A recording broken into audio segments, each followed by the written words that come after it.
কথায় কয় গোলদুয়ারের ঘাস গরুতে খাই নাই, কিন্তু আমি কিন্তু খাই। আমি চটপট কইরা রুটি আলু ভাজা গুছাইয়া লইছি। দেখো দেখো ইহানে ছাগলগুলা কেরা বেড়াইতেছে, আকাশটা দেখো, আহা আমার দীঘাপুরি হইতে কিসে কমা আমি বুঝলাম না।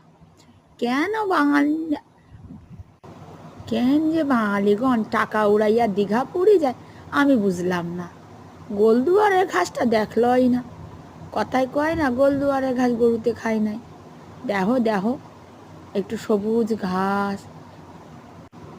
শেষে তো পুরো অবাক, পুরা জঙ্গলের মতো লাগতাছে, আকাশখানা সোনালি, আহা পুরা কাশবন।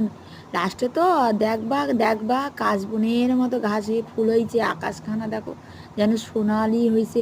আহা দীঘাপুরি হইতে কিসে কম আমার বাংলা কওতা।